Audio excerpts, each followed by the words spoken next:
Hello friends, तो आज की इस वीडियो में हम देखेंगे HTML में हम फाइल पाथ कैसे देते हैं। ठीक है, तो मैंने पहले आपको कमेंट में ये बताया है कि जो फाइल पाथ होता है वो डिस्क्राइब करता है location of a file is in a website folder structure. ठीक है, तो फाइल पाथ हम किस लिए यूज़ करते हैं, तो हम एक्सटर्नल फाइल्स को लिंक करने के लिए, लाइक हमारा कोई वेब पेज हमें लिंक करना है या कोई इमेज हमें लगानी है या फिर कोई भी स्टाइल शीट के लिए, जैसे कास्केडिंग स्टाइल शीट के लिए, या फिर हमें जावास्क्रिप्ट में हम यूज़ करते हैं। ठीक है, तो पाथ का डिस्क्रिप्शन मैंने कुछ इस तरीके से बताया हुआ है। यहाँ पे जब हम img टैग यूज़ करते हैं उसमें एक src एट्रीब्यूट होता है जिसमें हम अपने फाइल का पाथ देते हैं। तो हम फाइल का पाथ कितने वेज से दे सकते हैं ये हमें सीखना है। ठीक है, तो सपोज़ अगर हमारी कोई भी फाइल है वो किसी फोल्डर के अंदर है और हमें उसे एक्सेस करना है, मीन्स कोई हमारी एक इमेज है वो हमारी किसी इमेज फोल्डर के अंदर है और हमें उस इमेज को लगाना है, तो हम HTML में लगाने के लिए यूज़ करते हैं img टैग। img टैग के अंदर एक हमारा src एट्रीब्यूट होता है, तो हमें उसके अंदर ना उस इमेज का पाथ देना है। तो यहाँ पे आज हम वही देख रहे हैं एक एक करके। पहले मैं यहाँ पे एक हेडिंग मैंने यहाँ पे दे दी है कि यूजिंग आ फुल URL पाथ। अब अगर मुझे कोई एक्सटर्नल इमेज अपने वेब पेज के अंदर इंक्लूड करनी है, सपोज कोई साइट है और मुझे उस साइट से कोई इमेज उठानी है, तो किस तरीके से उठाएंगे। तो इसको समझने के लिए मैंने यहाँ पे src एट्रीब्यूट के अंदर हम अपनी पहले साइट का लिंक देंगे। सपोज मेरी साइट है एक w3school.com, सपोज उसके अंदर एक इमेज फोल्डर है, उस इमेज फोल्डर के अंदर कोई भी मेरी इमेज हो सकती है। ठीक है, तो मैंने यहाँ पे लिखा www.w3school.com और यहाँ पे / में मैंने एक इमेजेस फोल्डर के अंदर एक हमारी पिक्चर्स है pictures.jpg। ठीक है, तो हमारी ये इमेज का नेम है, तो हमने यहाँ पे इस तरीके से ले लिया। उसकी ना हम एल्ट में मीन्स अल्टरनेटिव में हम यहाँ पे माउंटेन डाल देते क्योंकि वो हमारी माउंटेन की पिक है। और उसकी विड्थ भी आप सेट कर सकते हो। मैंने यहाँ पे विड्थ ले ली सपोज 300 पिक्सल। अब आप अगर ब्राउज़र पे जाओगे, रिफ्रेश करोगे, तो आपकी ना W3 स्कूल से जो आपका फोल्डर था उसमें एक इमेज पड़ी हुई थी माउंटेन की, ये इस तरीके से आपकी इमेज आ गई। तो ये आपका हो सकता है एब्सोल्यूट पाथ, कि हम एब्सोल्यूट पाथ कैसे ले सकते हैं।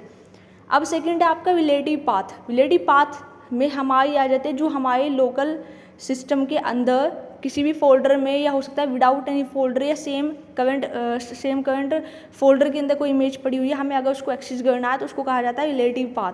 ठीक है, तो रिलेटिव पाथ को समझने के लिए अपने src एट्रीब्यूट में हम सबसे पहले देख रहे हैं एक हमारा वे है कि हमारे पास एक img फोल्डर है जिसके अंदर एक इमेज पड़ी हुई है pic_bulb_of.gif फॉर्मेट के अंदर है ये। ठीक है, और एल्ट में हम डाल सकते हैं यहाँ पे कि बल्ब की ये कोई इमेज हो सकती है। इसका अब देखिए ये बल्ब आपका बन के आ गया। ठीक है, बट इसकी जो हाइट है ना वो ज़्यादा है, तो इसकी हाइट हम कम कर सकते हैं। तो आप इसकी हाइट को कस्टमाइज़ कर सकते हो। विड्थ तो मैंने यहाँ पे सही लिया है। ठीक है, तो आप इस तरीके से कर सकते हो। ये था आपका फर्स्ट वे रिलेटिव पाथ देने का। अगर आपके किसी फोल्डर के अंदर, जैसे मैं यहाँ पे एक img फोल्डर में अभी आपको दिखाऊंगी भी। ठीक है, तो यहाँ पे एक img फोल्डर जिसके अंदर ये इमेज पड़ी हुई थी बल्ब की, तो वो मैंने यहाँ पे इस तरीके से एक्सेस कर ली। फर्स्ट वे तो आपका यही एक्सेस करने का। हो सकता है कोई इमेज आपकी सेम करंट फोल्डर में पड़ी हुई है, सेम मतलब कोई फोल्डर नहीं बना हुआ, डायरेक्टली पड़ी हुई है जहाँ पे आपकी इंडेक्स फाइल है, सेम उसी तरीके से कोई इमेज पड़ी हुई है। कोई भी हो सकती है इमेज, नेचर की इमेज हम यहाँ पे ले लेंगे। ठीक है, ये मैंने आपको दिखा दिया कि img फोल्डर के अंदर जो मेरी इमेज थी बल्ब की, ये मेरी इमेज पड़ी हुई थी। तो हमने इसको एक्सेस करने के लिए यहाँ पे img फोल्डर / इमेज का नेम लेकर के एक्सेस कर लिया था। ठीक है, अब मैं जहाँ पे मेरी इंडेक्स फाइल है मैंने यहीं पे एक इमेज ले लिया nature.jpg। अब मुझे इसको एक्सेस करना है, तो इसको एक्सेस करने के लिए मुझे कोई फोल्डर नहीं लगाना, इसको हम डायरेक्टली एक्सेस कर सकते हैं। बस हमें इमेज का नाम देना पड़ेगा, जैसे मैं यहाँ पे इमेज का नेम है nature.jpg। तो इस तरीके से आपकी इमेज आ गई है। ठीक है, अब आप इसको अगर जाओगे ब्राउज़र पर रिफ्रेश करोगे तो आपको दिख जाएगा, और यहाँ पर आप इसका अल्टरनेटिव में डाल सकते हो कि ये कोई नेचर की इमेज है। ठीक है, ब्राउज़र में जाके आप रिफ्रेश करोगे तो ये आपकी इस तरीके से कोई भी इमेज आ गई नेचर वाली। ठीक है, तो ये आपका सेकंड वे था। अब जैसे कि कुछ लोग देखते होंगे कि .. / इस तरीके से लगाते हैं, तो वहाँ पे वो खुद ही दिखाने लगता है फाइल का पाथ।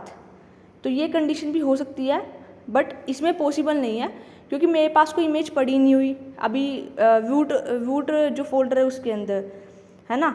तो ये यहाँ पे दिखाएगा नहीं। देखो मैं आपको अगर करके दिखा रही हूँ तो यहाँ पे कोई इमेज नहीं पड़ी हुई, जिसकी वजह से मुझे इस तरीके से पाथ दिखाया। अदरवाइज अगर किसी के पास कोई इमेज होती तो हम उसको .. / करके यूज़ कर सकते हैं। मैंने कमेंट में आपको बताया हुआ है कि हम 4 वेज से रिलेटिव पाथ किस तरीके से दे सकते हैं। तो आप इसको एक बार पढ़ लेना, अगर किसी को समझ नहीं आएगा तो मुझसे पूछ सकता है।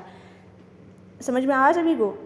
तो आप इसी तरीके से मेहनत करते रहिए। थैंक यू सो मच, और इसी तरीके से आगे बढ़ते रहिए। है ना। अब देखो जैसे मैं इसमें ये इस तरीके से लगाने का ट्राई कर रही हूँ, इसमें आएगी नहीं इमेज, ठीक है।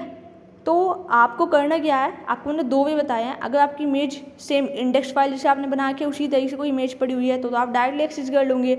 अगर वो किसी फोल्डर के अंदर है, मान लो IMG फोल्डर है आपके पास, उसके अंदर कोई भी इमेज हो सकती है, तो आप IMG फोल्डर का पाथ दोगे, फिर उस इमेज का पाथ दोगे। अगर आपकी कोई इमेज है वो आपकी मेन में पड़ी हुई है तो आप // का यूज़ करके भी कर सकते हो।